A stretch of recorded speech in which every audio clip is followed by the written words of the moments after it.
I got a cover. Supposed to snapper poets, assholes. Yeah. And this one's called White. It's about a great poet, and he ain't a beat like this bitch here. And it's Charles Simic. I wrote him a letter about a year ago about my ideas on ass fucking and how much I like to ass fuck the guy in front of me right here. Yeah. He never wrote back though, but I think he told me telepathically that he liked to ass fuck this kid right here in front of me. So right here we got White. Out of poverty to begin again with the taste of silence on my tongue. Say a word, then listen to it fray. Thread by thread in the fading, the already vanishing evening light. So clear it's obscure, the sense of existing in this very moment, cheek by jowl. My shadow on the wall with its long gallows-like contorted neck bloodied by the sunset. Watching and listening to my own heartbeat, this is breath, only breath. Think it over, friend. A shithouse fly weighs twice as much. But when I tell the world so, I'm less by a breath. The struck match flares up and nods in agreement. Before the dark claps it with its heavy hands. As strange as a shepherd in the Arctic Circle. Someone like Bo Peep. All her sheep are white. And she can't get any sleep over her lost sheep. She's got a flute which cries Bo Peep, which says, "Poor girl, take care of your sheep." On a late afternoon of snow, in a small unlit grocery store, where a door has just opened with a long painful squeak, a small boy carries a piece of paper between his thumb and forefinger. To the squint-eyed old woman bending low over the counter, it's that paper I'm remembering, and the quiet and the shadows.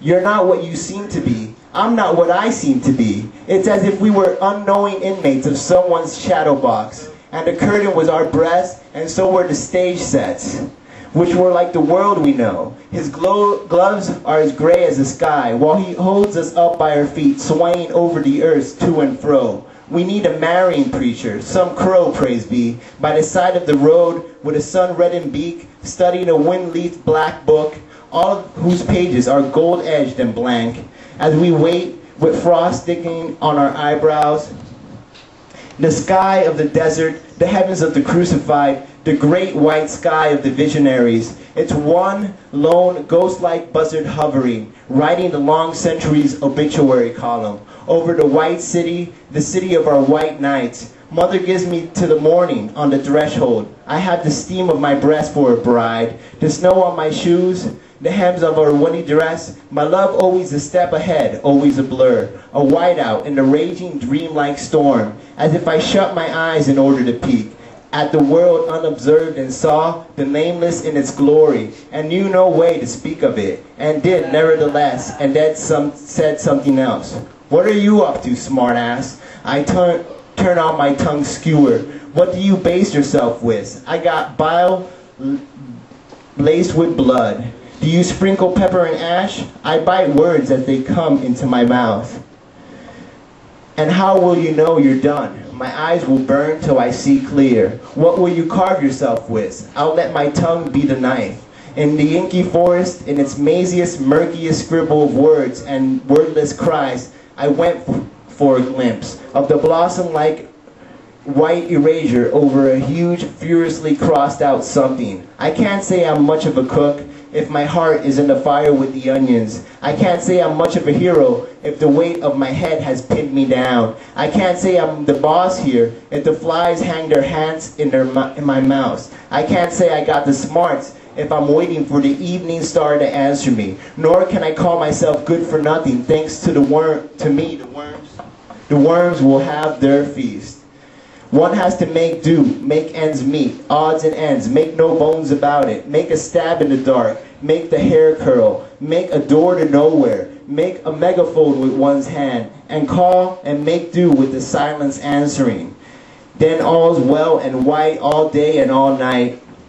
The highways are snowbound, the forest paths are hushed, the power lines have fallen, the windows are dark, nothing but starlight and the snow's dim light, and the wind wildly preaching in the pine tree.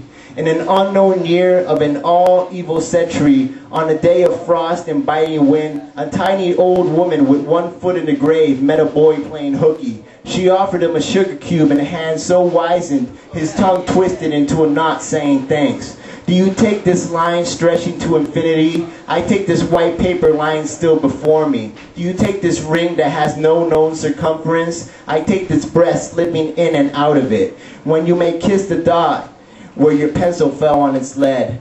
Had to get through me on this long trek to and from nowhere. Woe to every heartbeat that stood in its way. Woe to every dot times white ants, the rustle of their feet.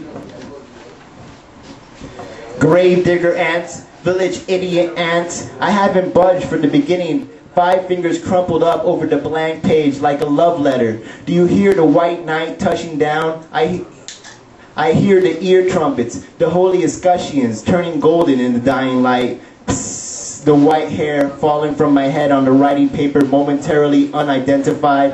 I had to bend down low and put my eye next to it to make sure to nudge it ever so slowly with the long tip of my pen over the edge of the table.